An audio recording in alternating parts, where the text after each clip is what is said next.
la frontière entre B2B et B2C est de plus en plus poreuse sur les stratégies marketing. En fait, les choses se rejoignent de plus en plus. Et en fait, pour moi, CMO part-time, c'était l'opportunité d'attaquer différentes verticales marketing pour une grande diversité d'entreprises et de le faire en fait en même temps et donc d'avoir une progression exponentielle.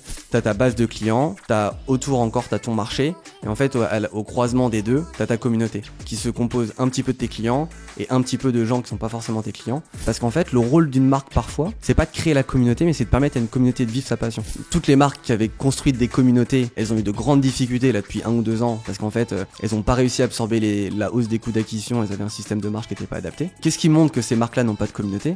C'est que quand elles ont dû faire le switch, d'augmenter leur prix, de changer leur stratégie marketing, etc., leur communauté déclarée n'a pas suivi en termes de clientèle.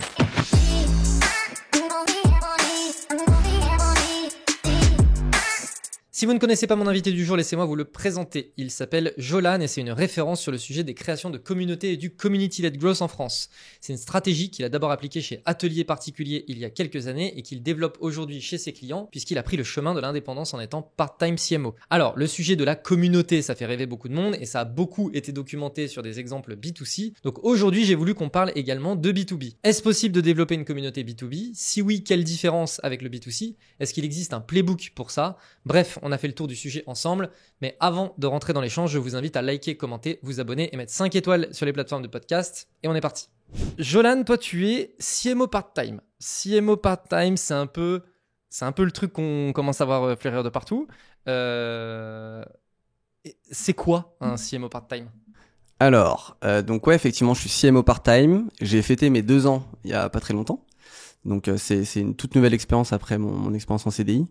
CMO part-time, en fait effectivement c'est un terme qui est assez marrant, il est assez galvaudé, je pense qu'on est assez aligné sur ce point-là, au sens où même moi en fait tout au long de mon parcours, entre le moment où je me suis mis à mon compte et le moment où j'ai vraiment travaillé sur mon positionnement, j'ai eu pas mal d'évolutions sur comment je voulais me présenter, etc., etc. Et en fait le CMO part-time c'est juste une nouvelle manière de apporter des ressources marketing d'un niveau assez élevé, d'un point de vue très stratégique jusqu'à la partie tactique, à différentes typologies d'entreprises. Dans mon cas à moi, en fait, moi je suis CMO part-time pour des boîtes B2B et B2C. Donc quand je me suis lancé, j'ai fait le choix de pas vouloir prendre de secteurs particuliers et de mettre sur les deux parties. Et je les accompagne sur tous leurs enjeux marketing, de l'acquisition à la partie rétention, etc., etc. Donc sur tout le funnel, avec pour objectif de les accompagner sur les enjeux de croissance. Ok. Tu dirais que, enfin, toi, c'est quoi qui t'a motivé à faire ce move-là? Parce que c'est un move qu'on voit de plus en plus, mais du coup, ça m'intéresse de savoir, toi, ce qui t'a motivé. Je pense qu'il y a eu deux déclencheurs. Le premier, c'est l'envie d'aller tester de nouveaux marchés. Donc en fait, CMO part-time, t'as l'opportunité quand même de pouvoir, en fonction de comment tu gères ton temps, etc., de pouvoir travailler sur plusieurs missions en même temps, plusieurs business en même temps, plusieurs secteurs, si tu fais comme moi B2B ou B2C. Et donc en fait, d'avoir une richesse d'un point de vue marketing, d'enrichissement, etc., qui est vachement intéressante pour ta progression, rien que juste pro. Et le deuxième point, c'est qu'en fait, à mon sens, la frontière entre B2B et B2C est de plus en plus poreuse sur les stratégies marketing. En fait, les choses se rejoignent de plus en plus. On voit que la partie influence qui se développe de fou sur le B2B, qui est ultra établie depuis très longtemps sur le B2C. Et en fait, pour moi, CMO part-time, c'était l'opportunité d'attaquer différentes verticales marketing pour une grande diversité d'entreprises et de le faire en fait en même temps et donc d'avoir une progression exponentielle et de pouvoir en fait valoriser tout ça. D'accord. Et bon, toi, tu fais partie j'ai l'impression que tu fais un peu partie des anciens du modèle part-time CMO parce que même si ça fait 2 ans, ouais. J'ai l'impression qu'il y a 2 ans, c'était pas trop ça, tu vois, ouais, encore. Ouais. C'est quoi tes conseils pour les gens qui veulent se lancer? Déjà, en fait, je pense qu'il faut être assez honnête avec le sujet du CMO part-time. C'est un sujet qui est pas si simple parce que c'est vachement hype, à mon sens. Tout le monde l'utilise, le terme. Et en fait, même moi, j'ai été un peu le premier. Et quand je me suis lancé, à aucun moment, je me suis dit, OK, je vais être le nouveau CMO part-time de telle ou telle entreprise. Ce que je voulais juste, c'était, moi, je suis directeur marketing. J'ai envie de travailler avec plein de types de boîtes. Comment je fais? J'ai testé plein d'éléments de langage, de wording, etc. Le CMO part-time est celui qui était le plus simple pour mettre en avant une proposition de valeur. Et en fait, le seul conseil, ce que j'ai appris au fil du temps avec tout ça, c'était que ce qui comptait, en tout cas pour moi, et ce qui fonctionne le mieux, c'était de travailler à la fois sur du très stratégique, donc sur du long terme, en même temps d'avoir une grande capacité opérationnelle. C'est-à-dire que moi, les typologies d'entreprises avec lesquelles je bosse, elles ont besoin de stratégie, elles ont besoin d'être rassurées, etc. Mais en fait, elles payent quand même pour qu'on puisse délivrer, accélérer, faire des trucs opérationnels, qu'elles aient des ressources ou pas. Très régulièrement, en fait, pourquoi on prend un CMO part-time, c'est parce qu'en fait, elles ont plus ou moins perdu du budget ou des ressources. Elles ont pas la capacité d'aller réembaucher quelqu'un. Elles ont besoin de quelqu'un à un moment donné pour faire quelque chose qu'ils sait faire et le faire vite et le faire bien. Et donc, en fait, moi, le conseil que je peux donner, en tout cas celui que j'essaie d'appliquer pour moi, c'est d'essayer d'aller chercher, en fait, d'essayer d'un peu de prendre son temps, de bien choisir les verticales sur lesquelles on est bon. C'est pas parce que t'es CMO part-time que tu dois être expert dans toutes les thématiques. Data, inbound, outbound, etc. Moi, j'ai choisi, je sais que l'outbound, par exemple, c'est pas mon sujet, donc je ne prends pas de mission de ce type-là. Et par contre, de valoriser au maximum des missions plus ou moins longues, au moins 3, 4, 5, 6 mois, et de pas mélanger trop de missions en même temps. Parce qu'en fait, on se perd, parce que c'est dur, parce qu'on dépasse tout le temps le nombre de jours qu'on veut allouer dans la semaine, etc. Et je pense que le max, c'est 2 jours deux grandes missions en même temps, sinon c'est complexe. Bah, tu vois, je m'étais noté en question comment on gère son temps correctement en étant part-time CMO. C'est dur. T'appuies pile poil sur le truc, quoi. Tu vois, moi, sur les 2 dernières années, j'ai dû changer 4 fois de business model, en fait, de manière où je vendais en projet que j'accompagnais, à la journée, etc. Et j'ai surtout changé au moins 3 ou 4 fois de type d'accompagnement. C'est-à-dire que j'ai commencé j'ai essayé de prendre une grosse mission et des petites missions. Ce qui s'est passé, c'est qu'en fait, les petites missions, si je voulais bien faire mon taf, en fait, fallait que je creuse. Donc, c'est devenu des moyennes missions. Sauf qu'en fait, il y a que 7 jours dans une semaine. Donc, même si je voulais avancer, c'était compliqué. Ensuite, je suis passé dans un format où je prenais que des plus grosses missions en 2 jours et demi, semaine. Mais pareil, ça demande une grosse orga. Et en fait, finalement, pour moi, la clé, c'est choisir des missions sur lesquelles tu as au moins 50 à 60% de l'expertise, où tu es ultra bon. Où en fait, tu sais que ça roule de la stratégie jusqu'à l'opérationnel. Où en fait t'es à l'aise dessus et après il peut y avoir des choses nouvelles que tu vas travailler où c'est un peu plus délicat. Bien s'entourer d'autres freelances, d'autres personnes qui peuvent en fait accélérer quand tu peux pas le faire et t'apporter une ressource complémentaire. Ça a été vachement game changer pour moi. Ah oui, donc c'est pas s'entourer à l'intérieur de la boîte, c'est pas nécessairement en tout cas. Ça m'arrive quand même très souvent d'aller dans des boîtes qui sont plus ou moins structurées. Moi j'arrive maintenant, j'ai la chance en fait au fil du temps d'avoir rencontré des gens avec qui je bosse bien, et sur certaines thématiques, la partie data, la partie trafic, et sur la partie par exemple outbound, j'ai 2-3 personnes références. Quand j'en ai besoin, j'appelle, je sais que je le lance, et ça m'a permis de gagner beaucoup de temps, énormément en efficacité, et surtout de pouvoir me concentrer sur le vrai rôle pour moi du CMO part-time. C'est d'être en fait très bon stratégiquement, mais c'est surtout d'être capable de rassurer et d'offrir du zen. Moi, j'ai une relation directe avec les fondateurs. Le fondateur, quand il me paye pour ce que je vais lui apporter d'un point de vue marketing, mais il me paye aussi pour avoir l'esprit tranquille et savoir qu'on va dans une direction qui lui plaît. Et c'est ce qui fait la différence entre quelqu'un qui est, un profil qui est plus ou moins senior. C'est de se dire que il y a des sujets que je maîtrise pas ou que je vais découvrir avec eux, mais je les absorbe de manière à ce que l'entreprise ou le CEO il respire. Enfin, c'est beaucoup plus agréable. Et ça me permet d'aller chercher les ressources à gauche, à droite, etc. et de délivrer. Et ça fait 6-7 mois que c'est comme ça, et là, ça fonctionne bien. Ok, excellent. Bon, ça, c'était le petit chapitre d'ouverture CMO part-time. Exactement. Bon, aujourd'hui, on a un gros chapitre, par contre, à ouvrir, qui est un chapitre Community-led Growth. Donc, qu'on va appeler CLG ou CLG. Sinon, ça va être très très long. Parce qu'à chaque fois, Community-led Growth, c'est quand même une sacrée expression. Pour les personnes qui écoutent ou qui regardent, on a d'ailleurs fait une édition de Bullish, donc la newsletter de Bulldozer, que tu as pris en main pour parler de ce sujet. Donc là, c'est super parce que cet épisode vient compléter cette édition de la newsletter. Donc c'est top. J'invite toutes les personnes à aller la lire. C'est quoi du community-led growth? Yes. Alors je me suis pas mal creusé la tête parce que si tu m'avais posé cette question il y a 2 semaines, je t'aurais pas forcément dit la même réponse. Ok. En fait, j'ai lu là il y a pas longtemps un super bouquin. Alors c'est plutôt un guide. C'est toujours un peu de mal avec les noms, mais c'est Unfair Mindshare ou un truc comme ça. Enfin, je te redonnerai le nom plus précisément. Ouais. En fait, jusqu'à présent, pour moi, le community-led growth, c'était une vision marketing. Enfin, c'est une stratégie marketing qui a pour objectif de réunir, enfin, de construire autour de sa communauté sa stratégie marketing. Aujourd'hui, depuis que j'ai lu ça, j'ai une vision en fait qui est remontée un tout petit peu d'un niveau. En fait, pour moi, le community-led growth, c'est une vision business en fait, qui permet pour laquelle une entreprise peut structurer sa stratégie business autour de sa communauté et sur laquelle, en fait, elle peut construire sa stratégie product, sa stratégie marketing, sales, etc.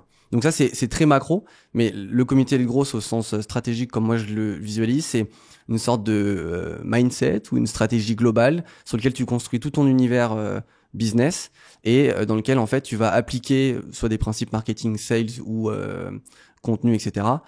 Pour en fait rajouter des briques avec des objectifs community qui sont soit drivés par des métriques, etc., etc. Ok, très bien. Tu as vécu une expérience, toi, personnelle, très axée communauté chez Atelier Particulier. Yes. Tu peux un peu expliquer, du coup, toi, l'expérience que tu as fait de comment les choses, elles ont pu être mises en place, l'impact que ça a pu avoir sur le business, Ouais, voilà, un peu le playbook.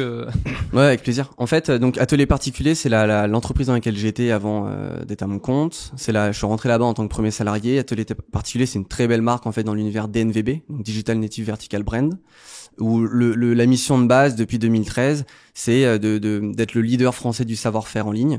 Et donc en fait de valoriser le savoir-faire et de mettre en avant via leurs produits, via leur stratégie contenu et via leur communauté tout l'écosystème savoir-faire au sens large du terme. Quand je les ai rejoints en 2017, en fait directement la marque s'était lancée via Ulule, comme plein de marques à l'époque qu'on puisse lancer. Et en fait, c'était les prémices, on va dire, d'un point de vue très stratégique on se construit une communauté. En même temps qu'on lance son produit, on développe sa marque et on lance son business. Et en fait, moi, quand je suis arrivé là-bas, c'est là-bas qu'en fait j'ai appris à faire du marketing et que j'ai développé toutes mes compétences. Et en fait, directement, je l'ai appris par le prisme communauté. Et donc en fait, aujourd'hui, c'est pour ça que ma vision est très très peu objective sur le sujet. C'est parce que pour moi, en fait, un business c'est une communauté c'est un business. Et donc en fait, comment ça fonctionne, c'est de la partie produit, de la création du produit jusqu'à la sortie du produit, jusqu'à la manière dont on va animer les gens, on le fait en se basant sur la communauté. Et donc c'est ce qui fait que des entreprises comme Atelier Particulier jusqu'à aujourd'hui, en fait, elles ont réussi à atteindre, par exemple, moi je suis rentré là-bas, ça faisait à peu près 150-200 000 euros de chiffre d'affaires, et en fait, on est monté le premier million, on l'a fait qu'avec le cœur de la communauté, sans avoir besoin d'aller chercher une acquisition très très forte, parce qu'en fait on a fait notre expansion en se disant ok, on a des gens qui sont fans de ce qu'on fait, et au-delà de la dimension juste les gens sont fans parce que c'est du B2C, hein, ils apprécient les valeurs de la marque, il y a une connexion entre les deux, et en fait comment on capitalise sur ça pour générer du business. Et après, l'exercice qu'on a essayé de faire, c'est de le scaler, c'est de voir comment on peut continuer à faire de l'acquisition, aller chercher de nouvelles personnes, continuer à grossir en tant que marque, en allant faire croître cette communauté, et en même temps en ayant en tête qu'on peut pas intégrer tout le monde dans la communauté. C'est pas parce que tu as une stratégie communautaire que 100% de tes clients doivent être dedans. Et en fait, la croissance n'est pas drivée que par ça. Ok, mais du coup, qu'est-ce qui distingue, tu vois, très bon point, qu'est-ce qui va distinguer les gens qui font partie de l'audience et les gens qui font partie de la communauté? En fait, alors si on rentre dans la définition pure et dure, alors je le précise bien parce que c'est important, si jamais il y a des community builders qui nous écoutent, que je me fasse pas assassiner ensuite. Une communauté, en fait, déjà, faut vraiment le différencier d'une audience. Je sais pas si c'est un sujet qui est beaucoup abordé, mais une audience, c'est des gens qui suivent une marque ou une personne. Il y a des interactions, c'est des interactions verticales. D'un point de vue juste, en termes de principe, la communauté, tu as les interactions verticales, montantes et descendantes, mais les interactions aussi horizontales. Donc c'est les membres de la communauté qui interagissent entre eux, soit stimulés par la marque, soit de manière indépendante. Dans le cas, par exemple, d'Atelier Particulier ou d'autres marques qui ont des stratégies community-led growth, en fait, ce qui fait la différence entre ton marché, tes audiences, tes clients et ta communauté, c'est que tu as des gens qui sont en fait le cœur de ta communauté, c'est les gens avec lesquels tu as une relation particulière, sur lesquels tu t'investis et qui s'investissent pour toi pour développer des choses. Et le reste, en fait, c'est ton cercle-là, c'est les consommateurs qui te suivent. Et en fait, c'est fine de se dire que tout le monde ne peut pas rentrer dans ce cercle-là, parce que sinon, tu ne peux pas construire une communauté. Une communauté, en fait, c'est à vocation exclusive. Je veux dire, en fait, on est attiré par des affinités personnelles ou professionnelles. On est tous membres de plus ou moins de communautés, tu vois. En l'occurrence, moi, je suis membre de plein de communautés. Je m'investis de manière plus ou moins différente selon les communes. Et en fait, c'est normal de pas s'investir de la même manière partout. Et en fait, d'un point de vue juste business, ce qui fait la différence entre les deux, c'est que tu as ta base de clients, autour encore, tu as ton marché. Et en fait, au croisement des deux, tu as ta communauté qui se compose un petit peu de tes clients et un petit peu de gens qui sont pas forcément tes clients. Je prends l'exemple d'Atelier Particulier. En fait, nous, sur le cœur de notre communauté, on avait 30% des membres qui étaient pas des clients ou des très mauvais clients, qui avaient acheté une fois et qui avaient jamais racheté. Mais par contre, qui étaient tellement engagés dans le processus de création des produits, dans le fait de défendre la marque sur les réseaux, etc. En fait, on les a intégrés dedans parce qu'ils partageaient les valeurs, et ils étaient intéressés par le sujet, le savoir-faire. Et donc, en fait, ils étaient membres de la dimension communautaire de la marque.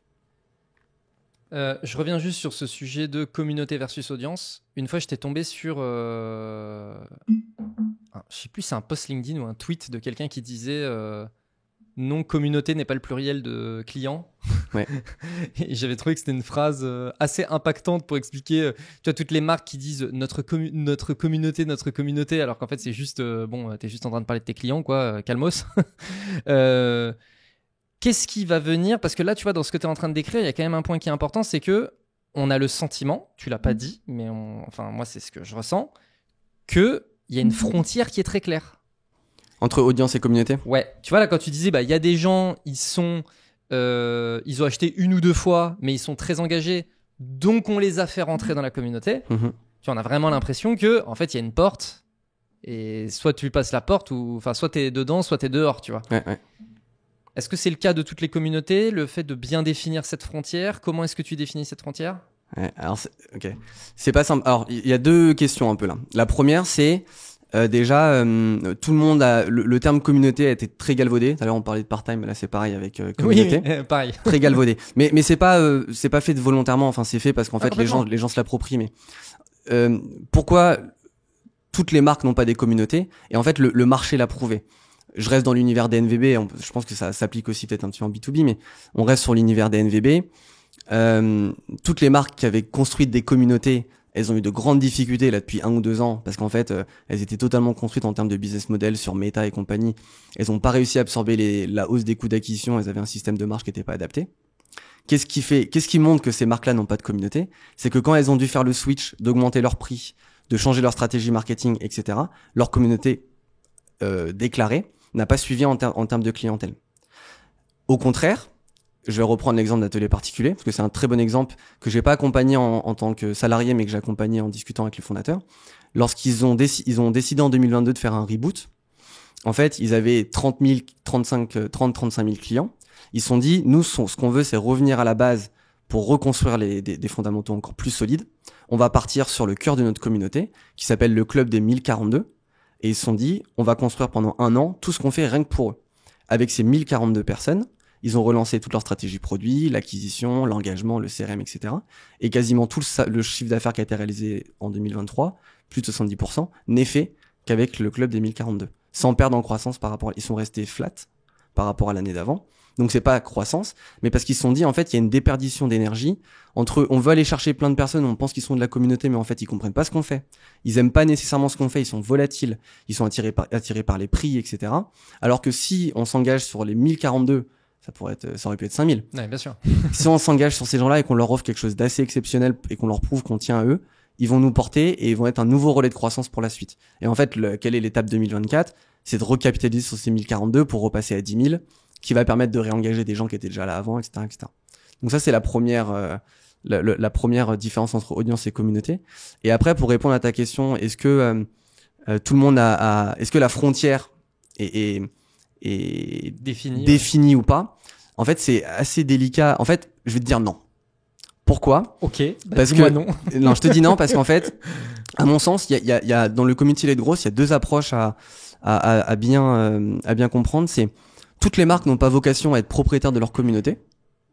Et en fait, c'est ok de se dire que certaines marques ont leur propre communauté et certaines marques en fait vont aller capter des communautés existantes et juste jouer avec ou faire des choses avec pour stimuler leur activité, leurs produits, j'en sais rien, pour stimuler en fait leur business. Et donc du coup, dans ce deuxième exemple-là, vu qu'elles n'en sont pas propriétaires, les gens ne sont pas c'est pas grave si les gens sont pas clients. Ce qui compte, c'est que par exemple, il y ait une affinité, soit dans le business. On peut regarder par exemple, je sais pas, dans l'univers de la finance, il y a la communauté CFO Connect. Je suis pas certain que 100% des gens soient des clients. Et si jamais c'est le cas, ils pourraient l'étendre à d'autres membres de cette communauté, parce que ce qui compte en fait, c'est que les gens soient CFO. Ça marche avec les communautés de CMO. Si un jour on doit être capté par une marque, la marque va nous stimuler. Mais en fait, on n'est pas la propriété de cette marque-là. Et donc, en fait, la frontière entre client, pas client, elle se trouve juste dans la valeur que tu veux mettre dans ta communauté et comment tu veux la stimuler pour ton business. Ok, très intéressant. C'est vrai que la manière dont tu l'as défini, effectivement, si ta communauté elle s'appelle CFO Connect, c'est pas très logique que tu viennes lui imposer la frontière. Enfin, je veux dire, la frontière, elle est définie, c'est les CFO. Que tu sois. Exact. Enfin, si t'es CFO, tu fais du coup, d'une certaine façon, déjà de base partie de cette communauté. Exact. Quoi. Et en fait, et puis il y a aussi un autre truc aussi, c'est alors moi c'est un sujet qui me passionne quand même pas mal, mais pour une raison, c'est qu'il y a une certaine, il faut être. Ce que j'aime bien avec, c'est comme le brand ou la brand. Il faut avoir un certain lâcher prise. Ouais. Ok. Quand on fait du brand, on peut mesurer plein de choses, on peut faire plein de trucs, mais il y a une part d'incertitude. Les communautés, c'est pareil. T'auras beau mettre en place, il y a plein de modèles. Tu vois, il y a des modèles qui te permettent de définir quelle est la valeur que tu mets sur ton business model, quelle est la valeur de la communauté et comment tu veux la suivre et la traquer. Ça te permet d'avoir un truc très marketé, très bien précis, enfin très précis, etc. Dans les faits, une communauté, tu la contrôles pas. Je veux dire, la porte, comme l'exemple que tu disais tout à l'heure de qui rentre pas. Moi, ce que j'ai bien aimé chez Atelier Particulier, par exemple, je l'ai vu aussi chez BPI France, qui sont très très forts sur la partie communauté grosse, alors qu'ils l'ont pas vraiment pensé comme ça. C'est qu'en fait, ils ne contrôlent pas comment les gens vont rentrer dedans. En fait, ils lancent la dynamique, ils animent le mouvement, ils s'assurent que le mouvement reste actif, ils essayent de le contrôler au sens où ils le redirigent dans des directions qui les intéressent quand ils ont des initiatives, des events, des trucs à sortir. Dans les faits, la communauté a une certaine forme d'autonomie, elle va aller se mêler à d'autres communautés, elle va en aspirer d'autres. Certaines fois, elles vont se disloquer quand elles deviennent trop grosses. Ça a été très présent dans la partie grosse. Jusqu'à présent, c'était pas très mature, donc il y avait des grosses communautés existantes. Aujourd'hui, tout le monde lance ses groupes et ses initiatives grosses, parce qu'en fait, ça se disloque et tu peux pas réellement le contrôler. Par contre, tu peux y ajouter des initiatives pour essayer de le lier à ton business et générer de la croissance. Ça me fait penser à Nike. Ah bah... En fait, moi, je suis pas je fais pas partie des clients Nike. Enfin, je dois avoir des produits, mais je veux dire, voilà. En revanche, je suis un très gros fan de je sais pas, le truc, la vibe. Ouais, et puis le slogan, tu vois, le Just Do It, les pubs, les machins. C'est vraiment quelque chose qui me parle à fond. Tu vois, c'est vraiment, mais ça me procure des émotions. Tu vois, le sujet de la brand, hein, c'est vraiment des émotions qui sont très très fortes et tout. Et du coup, c'est vrai que je pourrais, si on devait dire, ah oui, est-ce que tu fais partie de la communauté Nike, tu vois, et que effectivement on définissait la communauté comme voilà, tu fais partie du mouvement, t'es embarqué dans ce qu'ils proposent, dans leur vision et tout. Ah mais à 100%, tu vois. Enfin vraiment, voilà. Alors que je côtoie pas forcément des gens, mais ils ont un message et ils m'ont embarqué. C'est l'appartenance à la marque, à l'univers, etc. Ouais. En fait, c'est un des leviers, tu vois, de la partie community-led grosse. C'est le levier engagement. C'est comment tu stimules l'appartenance à la marque. Nike, forcément, c'est l'une des références établies. Apple est très fort sur ça. Oui. Apple et Nike ont réussi à le faire ensemble. Tu vois, c'est un truc qu'on sait pas trop, ça, mais au moment où, alors j'ai plus l'année en tête, mais au moment où l'iPod a été lancé, en fait, donc il y a un petit moment déjà, quand l'iPod a été lancé, c'est le moment où Nike voulait essayer d'aller capter la communauté des runners, qu'ils avaient pas tant que ça en fait attrapée. En fait, elle était existante autour d'eux, mais ils avaient pas réussi à la fédérer et pour construire quelque chose dessus. C'est plus ça. Ils ont jamais réussi à le faire parce qu'en fait c'était très éclaté, etc. Et en fait ils se sont basés sur l'iPod pour y intégrer ensuite l'application de running, dans lequel ils se sont servis de cet outil pour fédérer la communauté et générer un nouveau mouvement. Et en fait Nike, là où ils sont vachement forts, c'est que quand ils veulent ouvrir une nouvelle verticale, un nouveau produit, etc. Soit ils se prennent pas la tête à vouloir créer une communauté parce qu'en fait ils ont déjà un engagement qui est très fort.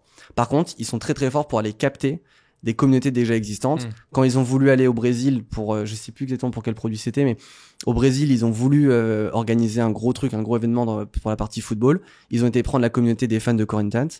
Et en fait, ils ont co-créé un événement avec eux. Ce qui leur a permis d'avoir juste la communauté football la plus engagée du monde et de créer l'un des événements les plus stylés. Alors c'est Nike. C'est Nike. C'est Nike. Mais du coup, ils ont bien compris la différence entre je dois créer ma communauté et en fait, je n'ai pas toujours besoin de la créer, je peux juste aller coopter des choses qui existent. Oui, sachant que c'est vrai que quand on commence à toucher au milieu du sport, les communautés, a priori, elles sont déjà là. Elles existent. A priori, c'est OK. Il n'y a pas de sujet. En fait, tout ce qui touche à l'univers passion, en fait, c'est le grand problème du community grosse. C'est que moi, j'en parle depuis au moins 5 ans. Ça fait au moins 8 ans que je m'intéresse très très fortement à la thématique. Et en fait, jusqu'à présent, quelle était la limite de community-led growth au sens business du terme? C'est qu'en fait, on n'a que des exemples lifestyle, que des exemples passion. Et moi, mon parti pris, c'est de dire, en fait, pause, juste intellectuellement, regarde toi ta vie, et en fait, regarde que t'es membre de communauté de passion, parce que t'as tes propres, mais t'as aussi des affinités professionnelles. Et ces affinités professionnelles, elles ont toute vocation à pouvoir exister sous forme de communauté. Plus ou moins forte, plus ou moins, tu vas y mettre plus ou moins d'engagement et de temps. Bien entendu que dans une communauté pro, tu vas pas y passer 17 heures par jour. Oui, et puis c'est aussi le reflet de l'engagement qu'a chaque personne dans son travail. Exactement. Mais ça existe. Et donc en fait, c'est pour ça que la frontière B2C, B2B, à mon sens, elle n'existe presque plus sur la partie communauté. C'est qu'en fait, à partir du moment où on a intégré ça et qu'on est aligné avec cette vision-là, bah, en fait, quasiment n'importe quelle boîte peut lancer une stratégie community-led growth. Elle l'appelle comme elle veut. Moi, tu vois, si je suis honnête avec moi-même, pendant 2 ans en tant que part-time, je ne vendais pas de mission community-led growth. Je vendais des missions, enfin, j'accompagnais sur les sujets d'acquisition, de rétention, etc., dans lequel je plaçais des activations ou des manières de faire community-led growth. On retravaille ton CRM comme ça. On va faire telle ou telle chose. Ah, on va créer tel sous-groupe ici. Ah, on va faire ça, on va faire ça. Parce qu'en fait, c'était trop compliqué d'expliquer la dynamique complète community-led growth et que c'était beaucoup plus simple aux gens de dire, ce qu'on va faire, c'est qu'on va juste remettre des touchpoints relationnels et s'appuyer sur des touchpoints pour générer des bénéfices business qui t'intéressent. Des feedbacks produits, du referral, des choses comme ça. Ok. Je me permets d'interrompre l'épisode pour vous présenter Bulldozer, l'entreprise derrière la production de ce podcast. Bulldozer est un collectif spécialisé en marketing et growth et notre job, c'est de maximiser la performance marketing et commerciale des entreprises sur l'ensemble de leur funnel, donc de la génération de leads à leur conversion et leur rétention. Pour ça, on s'appuie sur différents leviers, le premier étant notre pool de plus de 200 experts qui composent le collectif et qui nous permettent d'adresser des sujets aussi divers que la demand gen, l'outbound, le SEO, les RevOps, etc., ainsi qu'une méthode de travail scientifique, data-driven et qui exploite ce qui se fait de meilleur en termes d'outils et technologies. On a accompagné plus de 200 clients depuis notre création en 2022 et parmi nos références, on trouve des super boîtes comme Aircall, Salesforce, Payfit ou Mooncard, pour ne citer qu'elles. Si vous aussi, vous souhaitez faire de votre marketing non plus un simple générateur de leads ou de notoriété, mais bien un générateur de revenus, je vous mets un lien vers notre site internet en description. Écrivez-nous, je pense qu'on peut faire de très belles choses ensemble. Allez, on reprend. Transition toute trouvée, je voulais parler des différences B2B, B2C. Parce que effectivement, les exemples qu'on a donnés, Nike, atelier particulier, etc., c'est très B2C. Et j'ai le sentiment que... je te partage un feeling, c'est... Je pense vraiment que le terme communauté, il est très galvaudé à cause du B2C. Sûr. C'est des marques qui vendent des produits, elles ont beaucoup de consommateurs, elles ont beaucoup de followers sur Instagram et du coup elles parlent de leurs clients en disant ma communauté. En B2B, j'ai l'impression que déjà quand les boîtes elles commencent à parler de communauté, on est déjà beaucoup plus proche du vrai et on est quand même un peu moins dans le bullshit et dans cette espèce de truc un peu inspirationnel et tout, on est quand même un peu plus dans le sérieux, tu vois. Mais surtout, moi la question que je me pose c'est est-ce possible pour une boîte B2B de créer une vraie communauté et c'est quoi les grosses différences que toi t'observes? Alors, est-ce que c'est possible? Oui, sinon je serais pas là. En fait, les grandes différences, donc si je reprends la vision que j'ai du sujet, je reste aligné avec le fait que la frontière B2B, B2C, elle est de plus en plus poreuse. La différence, elle va se faire à 2 grands niveaux. Le premier, c'est l'engagement maximal que tu vas pouvoir avoir. Parce qu'en fait, le community, c'est une stratégie marketing business qui repose sur la stimulation de l'engagement.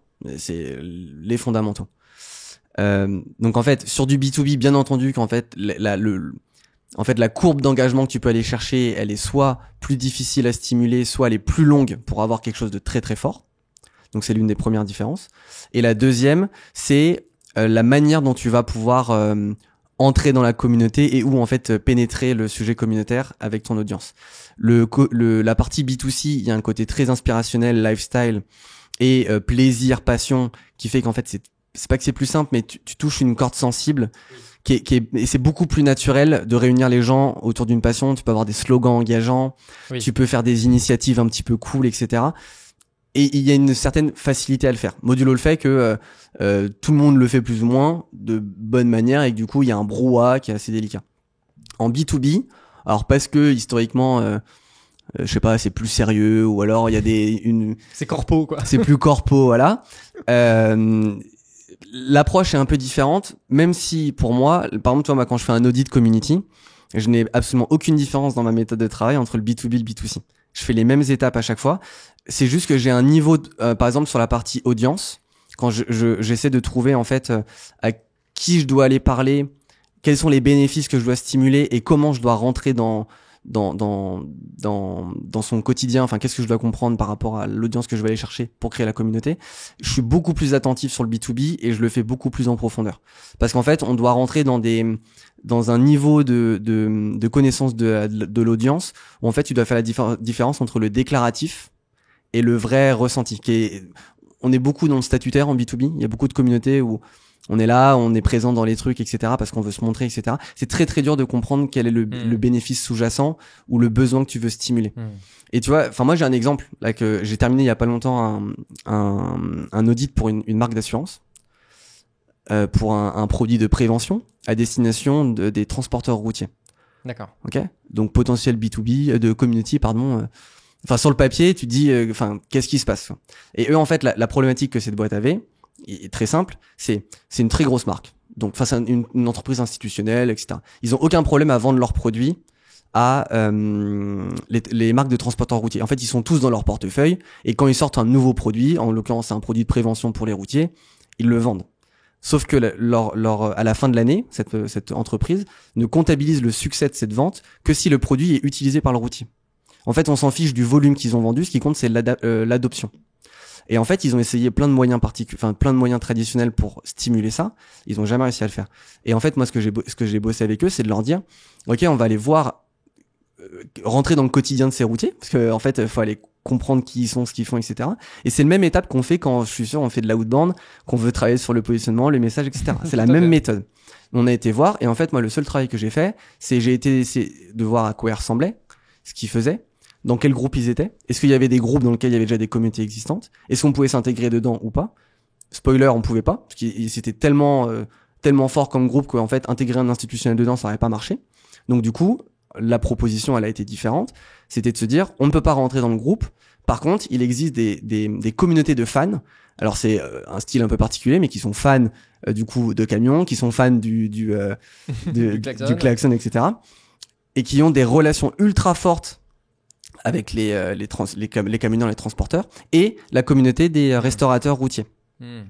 Et en fait, c'est les intermédiaires. Les intermédiaires. Et en fait, qu'est-ce qu'on a commencé à faire et qu'est-ce qui va être fait, c'est que le produit de prévention ne va plus être distribué et présenté que via ces intermédiaires-là, via des événements et qui seront sponsorisés par la marque, et en fait, qui vont être absorbés par ces gens-là. Et parce qu'en fait, le rôle d'une marque parfois, en communauté, c'est pas de créer la communauté, mais c'est de permettre à une communauté de vivre sa passion.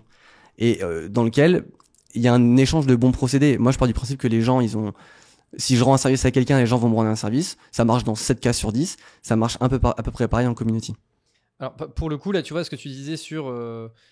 parfois, le rôle de la marque, c'est de permettre aux passionnés de vivre leur passion. Ça m'a immédiatement fait penser à Red Bull. Exactement. C'est un très très bon exemple. Pour le coup... Red Bull, les passionnés, ils étaient là. On a créé les événements pour que ils kiffent quoi. Mais parce qu'en fait, moi c'est ça que j'aime bien dans le community, c'est que c'est un sujet qui fonctionne. C'est une stratégie qui fonctionne pas trop si t'as de l'ego. Je suis d'accord. Alors je vais prendre l'exemple d'un fondateur, mais ça marche pour un CMO qui devait absorber le sujet. Une personne qui a un ego trop fort, qui pense qu'il doit être dans le contrôle ou qu'il est la personne parfaite pour générer le mouvement, etc. Si malheureusement ça l'est pas, s'il a trop d'ego, il s'en rendra pas compte et le projet va capoter. C'est sûr et certain. Et pour moi, c'est exact. On rejoint sur le fait que le terme il est galvaudé et que les gens ils confondent client et communauté. Ouais. En fait, le terme communauté, il est tellement devenu trendy, c'est le truc, machin truc. L'ego des gens, en fait, c'est ça qui a fait que le mot n'a plus de valeur pour la majorité des boîtes, en fait. Ouais, et puis parce qu'en fait, je pense aussi qu'on a tous un peu envie de se dire qu'on est le leader d'une communauté. Totalement. Enfin, tu vois, moi par exemple, j'anime un média, j'ai une newsletter pour les CMO, etc. de temps en temps, et j'ai envie de me dire, ah ouais, trop bien, je suis leader d'une communauté de CMO. Je sais qu'à date, c'est pas le cas, ça le sera peut-être plus tard. Ouais. Mais de temps en temps, t'as quand même envie de te dire, ah putain, trop bien, c'est moi qui lead. Dans les faits, c'est pas le cas. Et c'est un vrai sujet parce que il y a beaucoup de marques qui ont vocation à. L'un des meilleurs exemples en France, on n'en parle jamais, et, du coup, moi, je les promeux beaucoup, c'est BPI France. BPI France, ils ont fait un travail exceptionnel. C'est que à chaque fois qu'ils ont lancé une verticale, French Fab, French Tech, le coq vert, etc., ils ont toujours commencé par réunir autour d'eux les dirigeants dans des communautés qu'ils ont animées, mais à qui ils ont laissé beaucoup de pouvoir. C'est-à-dire qu'en fait, ils ont créé un cadre, mais c'est les gens dedans, dans les réseaux, etc., qui avaient le rôle d'animer les choses. Donc c'était un leader, mais un leader, ok, c'est moi qui drive, mais au final, c'est toi qui anime et qui a le pouvoir. Et en faisant ça, ça leur a permis d'être ultra efficace lorsqu'ils ont dû sortir de nouveaux produits, quelle que soit la typologie de produit en fait. Et en fait, ils ont accepté de se dire, c'est pas parce que je suis BPI France que je dois avoir le contrôle sur tout. J'ai un certain contrôle, mais certaines fois, en fait, je peux pas leader tous les sujets. Et c'est les initiatives un peu plus bas, même si elles sont d'un niveau un peu plus petit, qui vont créer des mouvements et qui vont permettre d'avoir du scale. Parce qu'en fait, le scale, ça peut venir juste de 50 membres. Chez Atelier Particulier, au départ, il y avait 100 membres. Et c'est ce qui a permis, c'est pas avec 100 membres que tu fais 70% de ton chiffre d'affaires à la fin. Mais tu dois accepter au départ de partir de ça et ensuite de donner les outils à cette communauté pour scale et pour grossir et aller chercher de nouvelles choses. Ok. C'est quoi les... Alors, parce que t'as un peu partagé le fait que t'avais un peu ta méthode, etc. Tu peux nous accompagner un peu sur sûr. les différentes étapes de la méthode? C'est quoi, à Bien quoi elle sûr. ressemble cette méthode? Alors, spoiler déjà. En fait, je dis ma méthode, mais le comité des grosses, c'est un sujet qui est très très vieux. Tu vois, enfin moi quand j'ai commencé à m'intéresser au sujet, les premiers contenus que j'ai lus et sur lesquels j'ai analysé, ça date des années 70. On parlait de marketing participatif, marketing tribal, etc. Donc c'est ma méthode. En vérité, c'est des choses qui existent depuis très longtemps. Mais tu es le leader de la méthode. Exactement. C'est ma méthode, ma méthodologie que je partage au plus grand nombre. À ta communauté. Exactement. Putain, j'espère. Donc en fait, enfin moi j'ai une sorte de framework que j'utilise quel que soit le business et quel que soit le. En fait, le premier point, c'est de vérifier si la marque elle a l'appétence, la bonne appétence pour aller développer une stratégie community, que ce soit en termes de ressources financières et surtout de ressources internes. Et en fait, je passe par un premier framework qui, premier niveau, c'est quel est l'apport business, quelle est la volonté business de la communauté. Donc c'est en fait d'un point de vue business, pourquoi je veux faire une communauté. Parce que ça, c'est un sujet qui revient très souvent. Ouais, le communauté lead gross, en fait, c'est de l'animation, c'est sympa, c'est marrant, etc. Mais comment je rapporte du business? Alors, premier niveau, quel est l'apport business? Et ça se découpe en fait en six grandes lignes. C'est un autre modèle qui s'appelle le Space Model et qui en fait découpe le support, le produit, l'acquisition, l'engagement, etc., jusqu'au success. Tu définis à quel niveau tu vas apporter du truc. Est-ce que tu veux que ta communauté t'amène de nouveaux leads? Est-ce que tu veux que ta communauté, par exemple, d'un point de vue support, elle soit un relais pour apporter des réponses aux gens, etc. Parce qu'en fait, ils ont l'engagement pour. C'est très présent, par exemple, dans l'univers tech. Est-ce que tu veux que ta communauté, elle ait un apport sur la partie contribution? C'est en fait, je veux que ma communauté m'aide à faire de l'événementiel. Duolingo, en fait, ils ont créé leur stratégie sur ça. Une fois que tu as déterminé comment tu voulais stimuler d'un point de vue business, tu descends d'un échelon et tu vas sur quels est les bénéfices que je veux créer avec ma communauté et comment je l'engage. Donc c'est un peu la proposition de valeur de ta communauté. Pourquoi elle existe, qu'est-ce que tu vas apporter sur le marché. C'est vachement important parce que tu vois là par exemple, on prend l'exemple des freelances. Il y a je sais pas combien de communautés de freelance qui existent. En fait, quelle est j'aimerais bien un jour prendre 50 groupes et leur demander quelle est leur proposition de valeur et voir s'il y a quelque chose de différenciant. Sinon tu peux pas vérifier ton community market fit quoi. Et ensuite, ajouter dans ce niveau-là, comment tu le scales. En fait, il y a deux niveaux qu'il faut avoir. C'est comment tu fais pour faire grossir ta communauté tout en conservant un engagement qui conserve les mêmes standards de qualité. Pas forcément l'améliorer, mais au moins les mêmes standards. Le risque premier dans une stratégie community-led grosse, c'est de croître et de voir en fait ton engagement baisser. Parce que ça, c'est voué à l'échec, parce que vu que la communauté en fait ne vit que par l'engagement, si ça baisse au fil du temps, t'auras beau avoir 1000 personnes qui rentrent chaque mois, à la fin de l'année, c'est terminé. Elle va se disloquer ou en tout cas, tu vas en perdre le contrôle. Donc ça, c'est définir ce point-là. Et le dernier point, c'est le point tactique. Donc c'est vraiment le sujet qui arrive le plus bas possible. C'est quelles sont les tactiques que je vais mettre en place pour contribuer à ce que je viens de dire juste avant. Donc, est-ce que je vais être content driven? Est-ce que je vais lancer du contenu, puis je vais aller chercher les gens pour qu'ils contribuent avec moi? Est-ce que je vais être event driven? Est-ce qu'en fait, du coup, je vais essayer de créer un événement et réunir autour de moi des gens qui sont déjà plus ou moins réunis, mais ils ont pas de lieu. Et donc, je fais le super event pour eux. Par exemple, CMX aux États-Unis, il a créé l'event pour les community builders. Et en fait, plusieurs fois dans l'année, il réunit tous les community builders des US et du monde. Ça n'existait pas avant. Et en fait, c'est the place to be. Quand t'es comme moi, que t'es passionné, que tu sais pas où aller, bah, tu consommes le contenu et en fait, ça change ta vie, quoi. Donc ça, c'est les 3 grandes étapes pour vraiment découper ton process entre quelle est la vision business, quelle est la vision communautaire et quelle est la vision tactique. Ok, très cool. Ça me fait penser là aussi le côté event. Alors bon, c'est un milieu que je connais pas, mais j'ai cru comprendre que c'était que ça rentrait totalement là-dedans. C'est Penny Lane avec les comptables ils font un événement qui s'appelle Comptatech. Et j'ai eu le sentiment, j'ai fait un épisode avec Maxime le CMO, que j'invite tout le monde à aller regarder. J'ai eu le sentiment, enfin en tout cas de mes souvenirs, c'est vraiment un événement où en fait c'est le seul événement en France où tous les comptables en fait ils se réunissent et ils partagent les best practices, les machins. Et j'ai l'impression que ça rejoint un peu ce que tu dis là. Ouais, c'est exactement ça. En fait, historiquement, alors ça fait un peu vieux quand je dis ça, mais dans les faits, si on prend par exemple les 100 plus grosses communautés ou celles qui sont les plus dynamiques, ont le plus de succès, etc., elles sont soit stimulées par le contenu, soit stimulées par l'événementiel.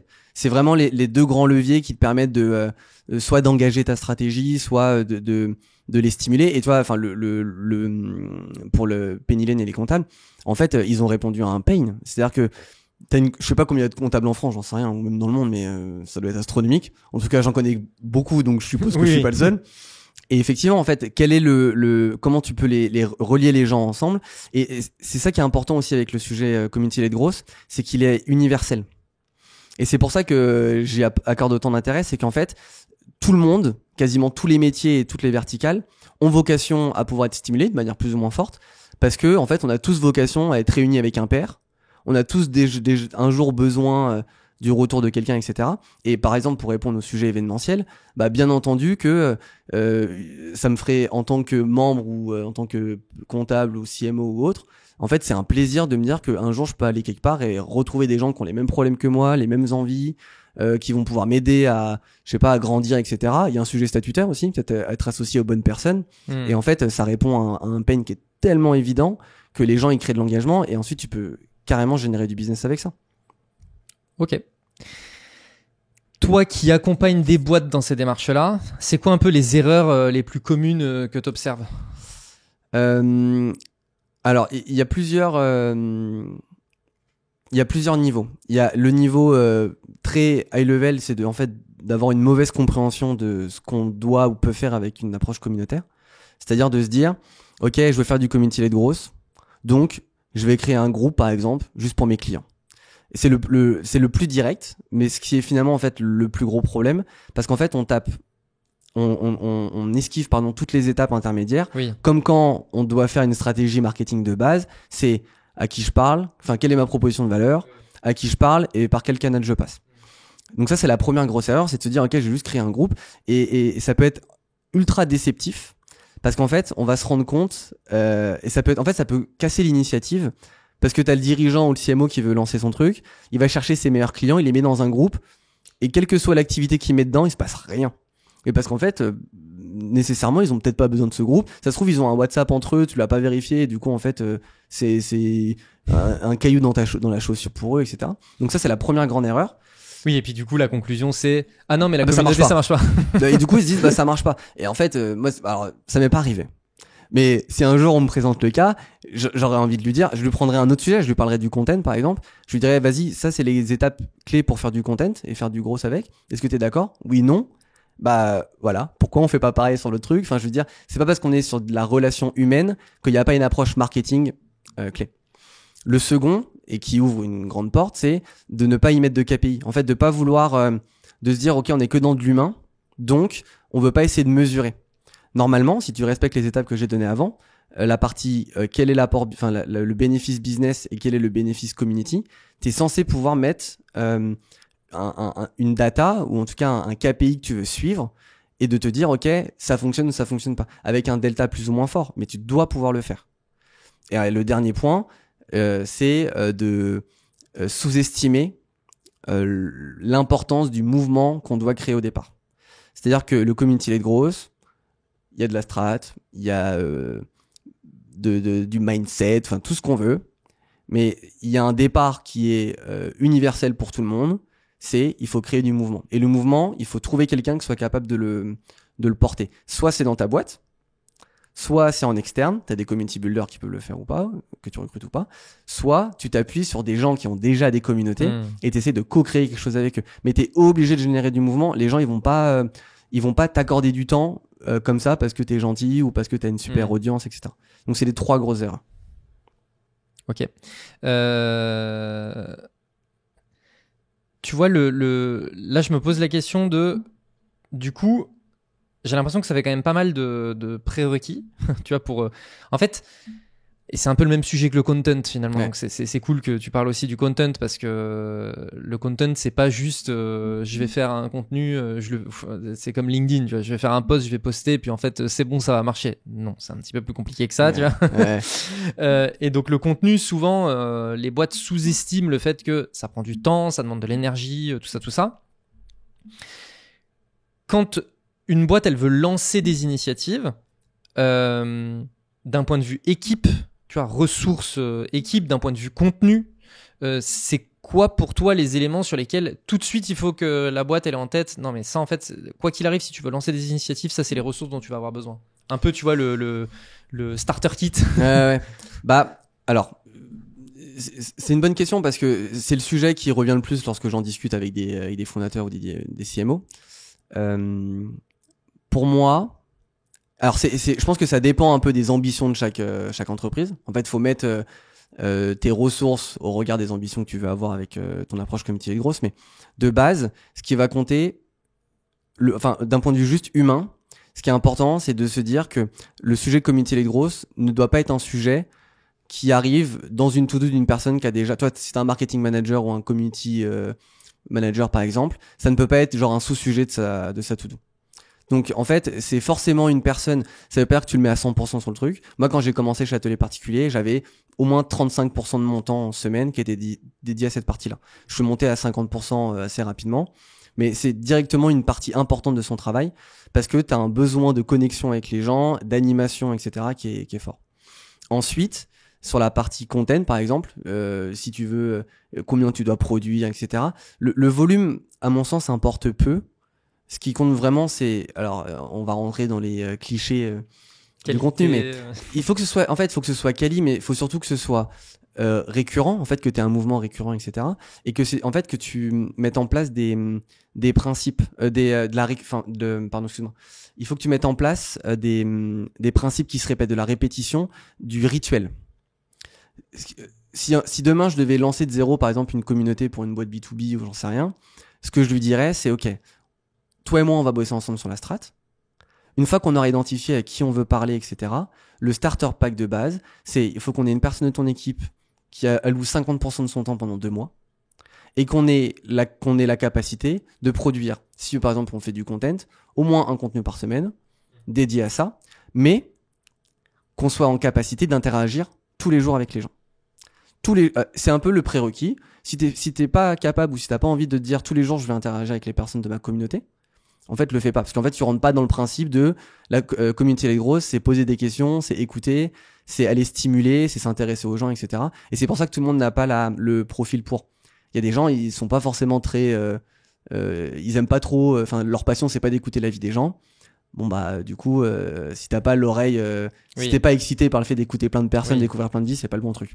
Après, d'un point de vue ressources, à mon sens, t'as pas besoin d'un investissement ultra fort. Tu vois, je pense vraiment que tu peux réutiliser quasiment tout le contenu que tu produis en marketing content dans ton approche communautaire. Et après, par exemple, ce qui compte beaucoup, c'est tout ce qui touche à la co-création.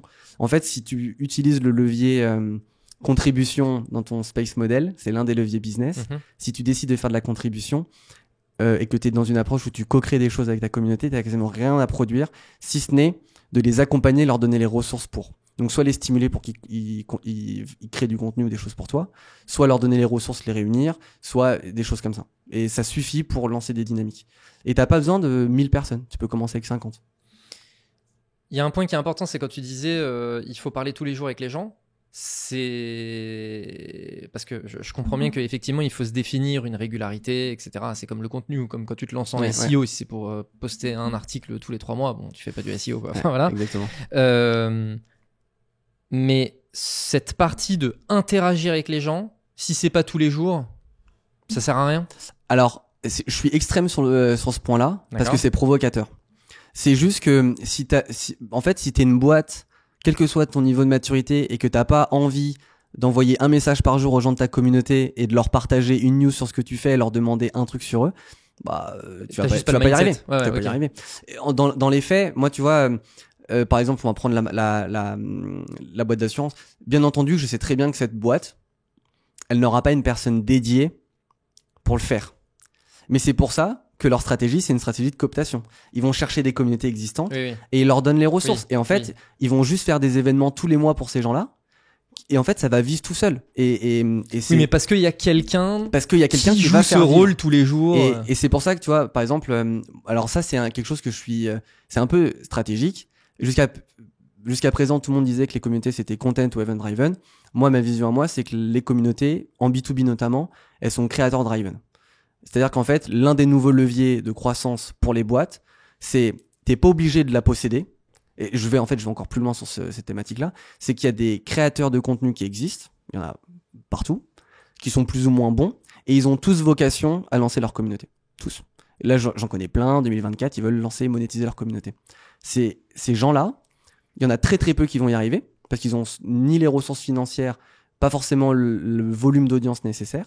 Ils vont avoir besoin d'entreprises, de marques dans lesquelles il y a une affinité brand en termes de positionnement, etc., pour stimuler cette création de communauté. Et en fait, ces boîtes B2B, elles vont devoir leur apporter ces ressources. Et il y a plein de boîtes dans plein de business, elles vont pouvoir se faire un listing de 3-4 créateurs et se dire, OK, on veut faire tel event, ou alors on veut co-créer tel contenu, ou alors on a besoin de feedback sur tel produit. On va aller s'appuyer sur tel créateur qui a telle audience. On sait que c'est quali, on sait que c'est bien. On va lui donner les ressources pour créer un groupe bêta testing au sein de sa communauté ou de son audience pour faire quelque chose. Et finalement, en fait, l'animateur devient le créateur et ça permet en termes de scale d'aller chercher plein de personnes à plein de moments, de les mettre en synergie ou pas, de les décorréler. Et en fait, je pense que c'est une bonne manière de répondre à la problématique de quelles ressources je dois mettre. Transition toute trouvée avec un sujet que je voulais aborder qui est les influenceurs.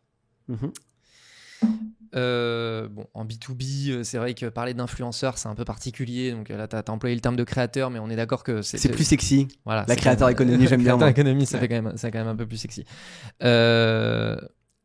En fait, tu vois, ça c'est un petit peu la même chose. C'est les marques qui vont s'adosser à un influenceur.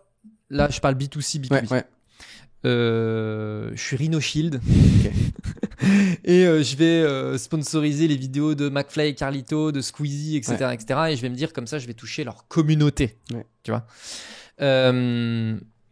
Bon, on peut débattre de l'aspect communauté. Je pense que c'est plus ce qu'ils appellent communauté, c'est plus audience de fans. Mais quoique maintenant, vu qu'il y a les Discord, il y a les contributeurs sur les Discord, etc. Donc effectivement, on est déjà un petit peu plus dans la communauté.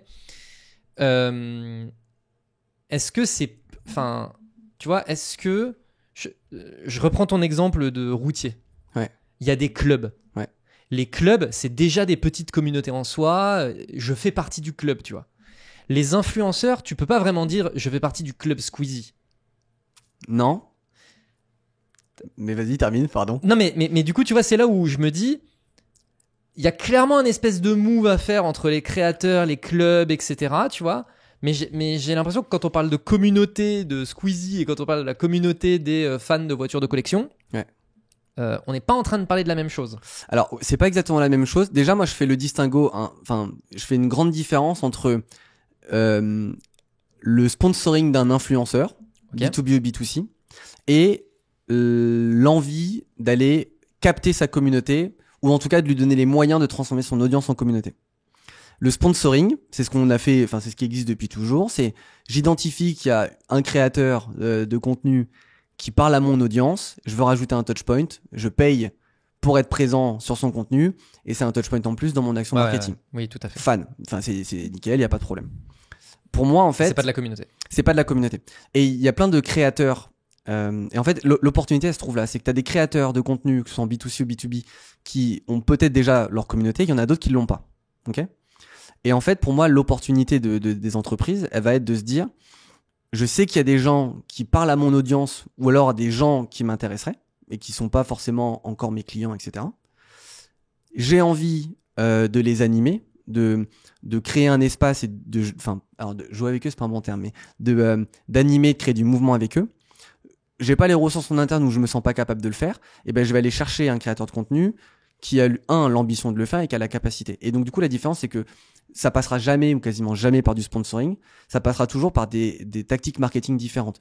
Tu dois co-création de contenu, le fait de faire participer les membres d'une communauté, d'un groupe à un événement, à du bêta testing, etc.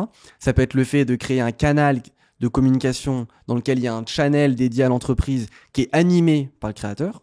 Ça peut être le fait, par exemple, de se dire que tu as des gens, un truc qui est vachement en présence chez les CTO. Il y a plein de communautés de CTO. Elles n'utilisent, à mon sens, les CTO sont très actifs sur les forums. Il y a plein de forums, plein de groupes, etc. J'ai encore jamais vu de marque qui cible des créateurs de contenu qui parlent à cette audience et de leur dire, écoutez, nous, on a un vrai sujet support pour en fait pouvoir répondre aux problématiques sur les forums, pouvoir répondre aux gens sur nos, apporter de la vraie de la réponse à nos clients lorsqu'ils ont des problématiques. En fait, moi je pense qu'ils devraient exporter une partie de leur support, par exemple sur un groupe Discord, et en fait les gens répondraient naturellement. Quand tu vas sur un groupe de gros hackers, quand tu poses une question, les gens ils te répondent. Et ben en fait, c'est une manière de décloisonner ta stratégie communauté, de la mettre dans les mains de quelqu'un d'autre, entre guillemets. Donc par contre, il faut accepter de pas avoir un contrôle total. Non, on en revient à ce sujet.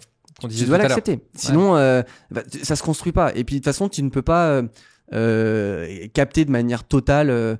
C'est la vie des gens, quoi. Donc, tu prends une place, t'existes en tant que marque ou en tant que business, etc. Mais les gens ont leur indépendance. C'est obligatoire. Et donc en fait, pour revenir, c'est vraiment le distinguo entre la partie les gens qui nous écoutent et qui du coup vont se dire ok, je vais aller sponsoriser 10 créateurs et je vais avoir une communauté. Ils vont faire de l'influence classique et c'est très bien, mais ils vont pas du tout stimuler.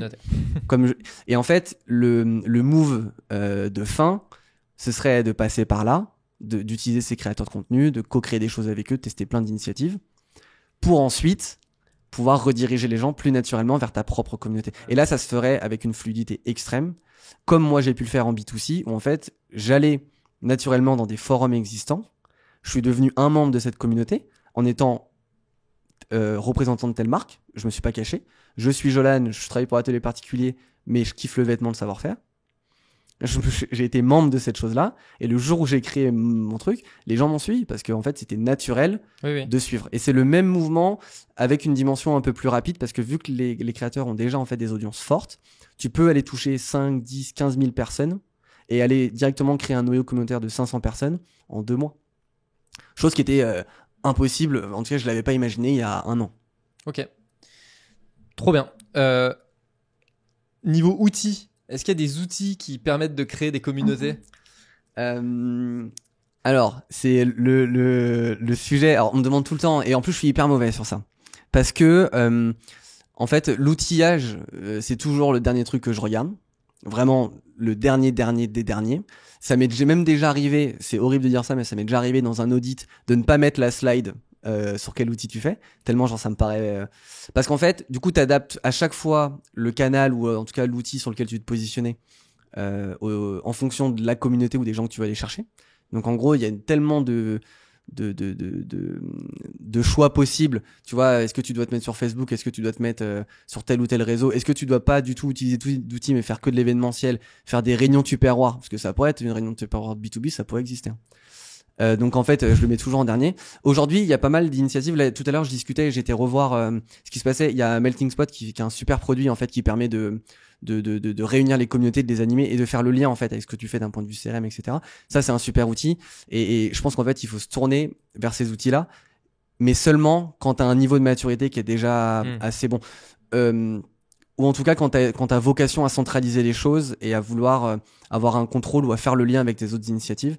Donc il faut pas se tromper de combat, c'est pas ça qui va causer la création de la communauté. non, parce qu'en fait, sur la partie communautaire, pareil, enfin en community-led growth, t'as bien entendu différentes stades de maturité. Enfin, tu vois, en fait, il y en a 4. C'est le seed, c'est tu plantes la graine.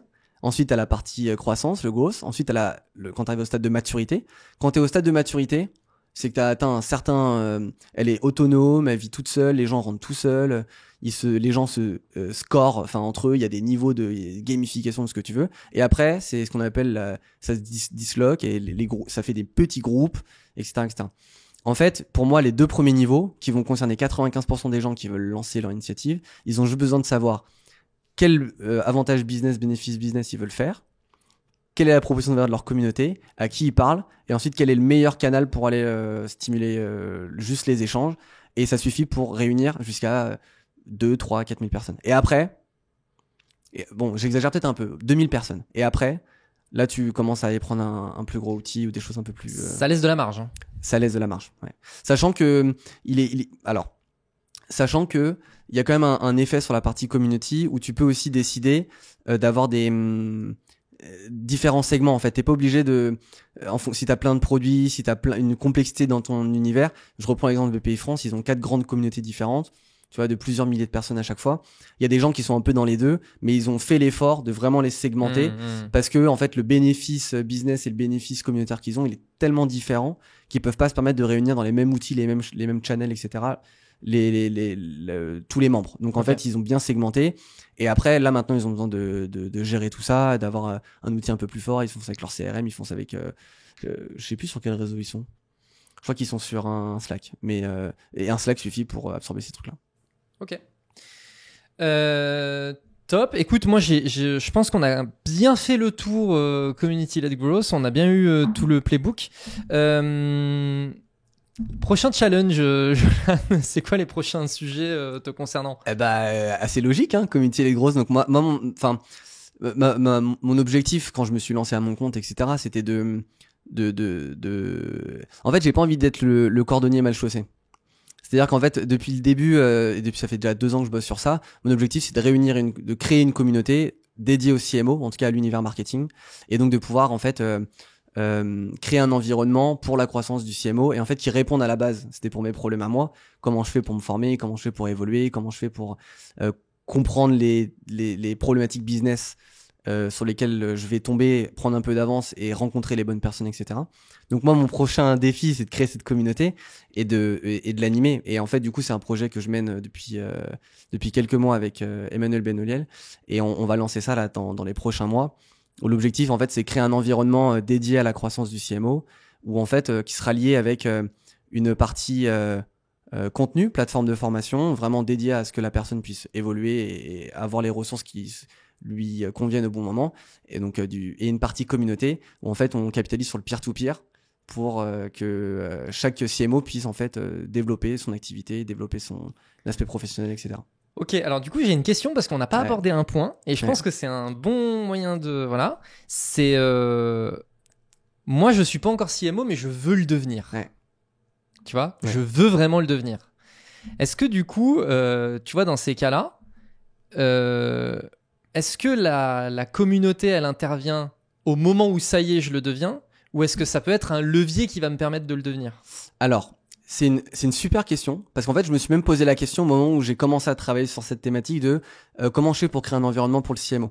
En fait, à mon sens, et c'est ça qui est vachement bien avec la partie community, c'est que ça permet d'absorber énormément de personnes à des stades de maturité différents, sans alors le terme jugement de valeur est pas le bon, mais en fait sans se dire ok, lui il est pas membre. En fait, à partir du moment où tu rentres et que t'es aligné avec la proposition de valeur, et le mindset, etc., tu peux profiter des bienfaits de la communauté. Et donc en gros, si par exemple on le lit avec ce qu'on veut faire ou avec l'idée qu'on en a, bien entendu que nous on essaye de créer l'environnement le plus adéquat pour que en fait le CMO puisse débloquer tout son potentiel et aller au bout de ses projets, de ses ambitions. Bien sûr que dans les gens qui vont nous rejoindre, il y aura des gens qui n'auront pas l'étiquette CMO, qui auront peut-être juste l'envie, la vocation ou qui seront pas très loin, mais qui vont avoir besoin de cette étape-là Oui. pour passer ce step. Et en fait, c'est ça juste quel est l'avantage de faire du peer-to-peer learning sur une plateforme? C'est qu'en fait, je l'ai vu dans ma croissance personnelle, mais aussi de mes pairs CMO en fait avec qui je discute tout le temps. L'apprentissage va 10 fois plus vite quand t'es avec d'autres personnes. C'est clair. Et donc en fait, ce serait assez idiot de notre part, en tout cas pas smart d'un point de vue juste business, de vouloir la fermer, parce que l'idée c'est d'aller chercher des personnes qui fit avec notre proposition de valeur et juste leur donner les bonnes ressources pour qu'ils puissent grandir comme ils le veulent. Et si ils grandissent assez vite, ils seront ensuite ils apporteront de la valeur au reste des membres, etc., etc. Donc l'objectif c'est d'ouvrir le plus possible. Et en fait, le tri va se faire naturellement. Les gens qui ne rencontreront pas les problématiques dont on va parler ne seront pas sensibles Mais bien sûr. en fait au sujet et donc ils n'accepteront pas de payer, de revenir, etc. Parce que on va faire un travail, on va respecter toutes mes étapes et donc en fait en respectant ces étapes-là, on est sûr d'aller chercher des gens qui sont concernés par le sujet. Ok, excellent. Bon, j'ai hâte de voir ça. J'ai hâte de présenter tout ça et de voir comment ça réagit. J'ai vraiment hâte. Ok, et en attendant, Ouais. on te retrouve sur LinkedIn, on te retrouve ta newsletter, Exactement, ouais. SAV des CMO. Exact. Bah, tout le monde peut me contacter sur LinkedIn. Je suis assez réactif.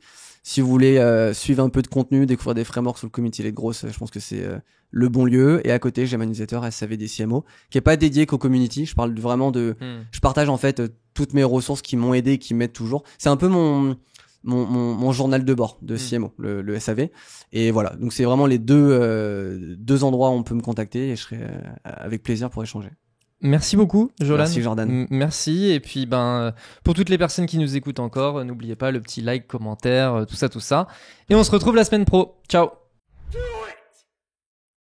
Just do it! Don't let your dreams be dreams. Yesterday, you said tomorrow. So just do it! Make your dreams come true! Just do it!